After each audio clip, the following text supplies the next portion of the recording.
Well, the answer to how important is engineering for a world record is hugely. The boat is engineered to incredibly high levels. In fact, we worked with an aerospace engineer to design the structure of the boat, and you're driving a very, very light structure through waves very quickly, so it's absolutely essential that you get the engineering right, that the boat's not too over-engineered, else it's too heavy and you won't break the record, or not too lightly engineered and the boat bends too much and then breaks. So absolutely crucial is the answer to that one. Well, we kind of dreamt up the idea of doing this record together, and the way it works in our business is that I primarily draw something which I think is going to be suitable for the job in hand, and normally the client kind of likes what I do, otherwise we wouldn't get hired. So we're the driving force at the beginning, and then once that person starts looking at the drawings, then their input slowly becomes much more dominant, and in the end we're trying to tailor our design to suit their needs, because it is a very personal thing. Working with Ellen, obviously one of the things we had to take into consideration is her physical size, and we've actually got the little scale model of Ellen in our computer, and as she was very concerned, of course, to get the kind of ergonomics of the boat right, it was very important that we tailor-make the boat. It's only going to be sailed by one person, so it's got to fit that person. So she was very involved in that, and we had a mock-up of all the cockpit, the working area, so she could try it all out and make sure she could reach things without moving too much around the boat. When we have a meeting about the design of the boat, we have our own team, technical people, we have the engineer, we have the boat designer, and we have myself. So we actually work together on all levels, all through the initial discussions about the boat, to make sure that everything is feasible, or in the eyes of everyone everything's feasible. Obviously, until all the work's done, you don't know everything, but the design meetings were everyone together, and I think that's really important to bond together people's ideas and to see what's possible and when. Designing this particular boat was quite a special challenge in a way, because no one really had done a boat to meet that brief before. So it's quite a difficult blend between getting the performance you need out of the boat, and obviously trying not to put the person who's sailing it, in this case Ellen, in more peril than is necessary, because you can always make something go faster if you cut down on the margins of safety. But obviously if anything goes wrong in where she was sailing down in the Southern Ocean, it's very, very serious. We had to be very careful trying to pitch it, with her help of course, because she's the one taking the risk, so that the boat was fast enough and yet not too close to the edge of the precipice, and we wouldn't want anything to fail, seriously.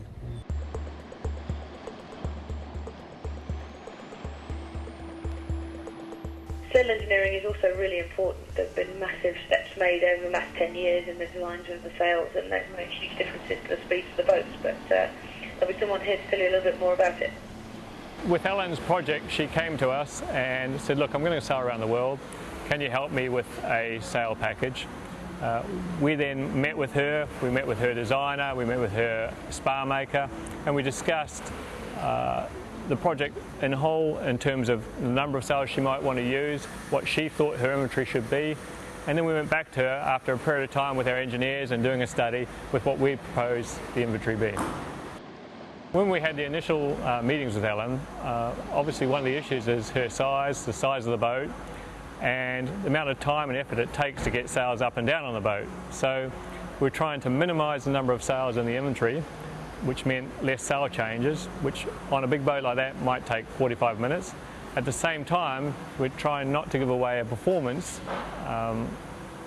loss due to a limitation on the number of sails.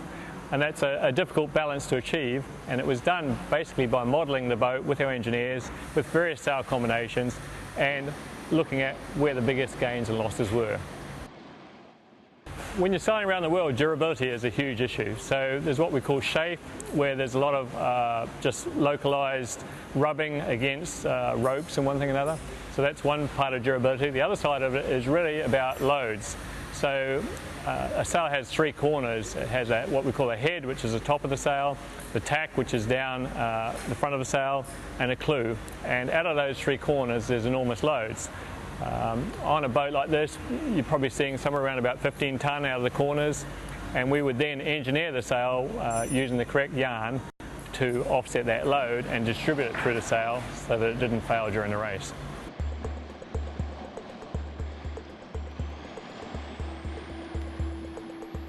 and the electrical design of these instruments is highly important. And really, I don't think the record would have been breakable if the instruments hadn't been at the level that they are with regards to steering the boats and registering the data. So it's made a huge difference to the performance of boats again over the last 10 years.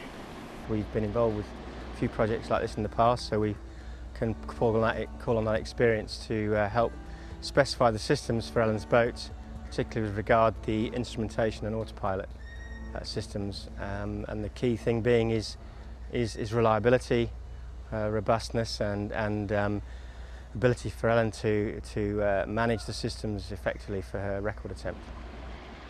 With regard to the particular challenges that we had, then the autopilot was certainly a key area for us to focus on. We had in fact done some testing with Ellen on previous sailing projects to improve the pilot, the way in which it controlled the boat. Her boat will be travelling extremely fast in rough seas. She'll be relying on the autopilot to keep a steady course. One wrong move and the boat could have serious trouble, capsize or lose a rig. So working very closely with the systems on the boat, specifying the way the autopilot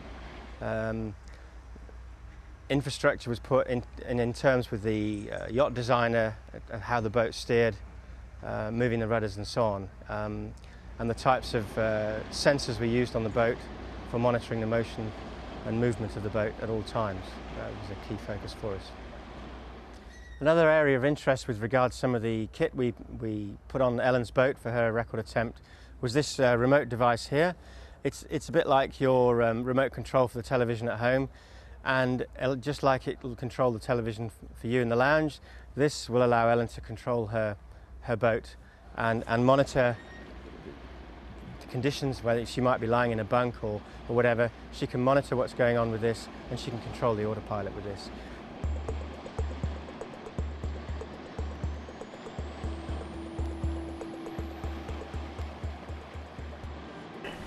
I think engineering is hugely exciting, and I know many people who played a part in the project, including myself, who were absolutely fascinated by the structure of the boat.